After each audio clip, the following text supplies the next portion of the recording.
ये बायोडायवर्सिटी को अगर अपन साइंटिफिक वे में पढ़े तो ये क्या है, किस किस एरिया को इनक्लोज करे हुआ है। हम इसको थ्री डायवर्सिटी जो वेरिएशन है उसको हम थ्री स्फीयर में पढ़ते हैं।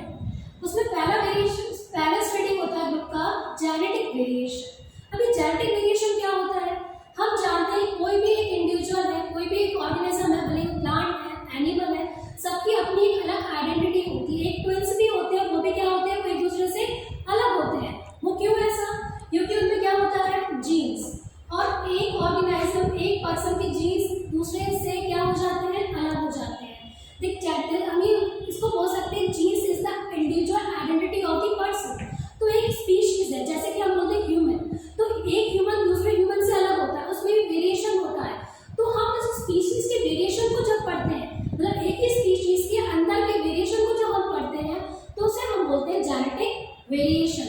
If we are talking about genetic variation, then we are talking about individual identity that we are studying variation within the species. Like हम लॉयन को पढ़ रहे हैं तो लॉयन के अंदर में जो वेरिएशन पाए जाते हैं उसको हम पढ़ते हैं, that is genetic variation। ये एक स्फीयर हुआ। दूसरा कंटेक्स्ट आता है स्पीशीज वेरिएशन। स्पीशीज वेरिएशन को समझने के लिए आपको ये समझ पड़ेगा स्पीशीज होते ही क्या है। स्पीशीज वो अपने ग्रुप ऑफ ऑर्गेनाइज्म होते हैं कि जब वो इंटरब्रीड करते हैं तो फर्टाइल ऑफस्प्रिंग क्रिएट करते हैं। जैसे कि लॉयंस लैंड इंटरब्रीड में क्या होगा, फर्टाइली ऑफस्प्रिंग डिलीवर करेंगे। अब क्या होगा, जब हम एक ग्रुप का ऐसे स्पीशीज को स्टडी करते हैं तो हम उसको क्या बोलते हैं, स्पीशीज वेरिएशन। जैसे कि human species, lion species, tiger species, plant species, हम इनमें वेरिएशन को एज अ ग्रुप स्टडी करते हैं तो इसको क्या बोलते हैं हम, species variation. I repeat myself, genetic variation is only about individual. It's about group.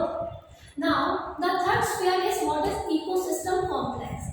क्योंकि अब ये जो इंडिविजुअल है, कोई स्पीशीज है, एक इन्वायरमेंट में रह रही है, वो क्या करती है, इंटरलिंक होती है एक दूसरे से। हम जानते हैं कि बायोटिक कंपोनेंट जैसे कि लिविंग ऑर्गेनिज्म, अबायोटिक कंपोनेंट जैसे क्लाइमेटिक फैक्टर्स, पानी, हवा, ये आपस में क्या होती है, इंटररिलेटेड होती है, एक दूसरे से डिपेंडेंट होती है।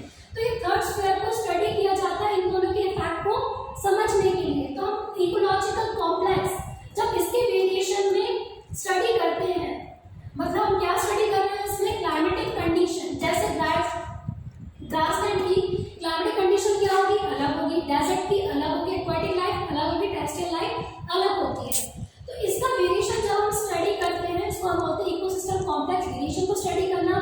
और जब हम तीनों स्फीयर की बात करते हैं तो we are just telling about biodiversity variation.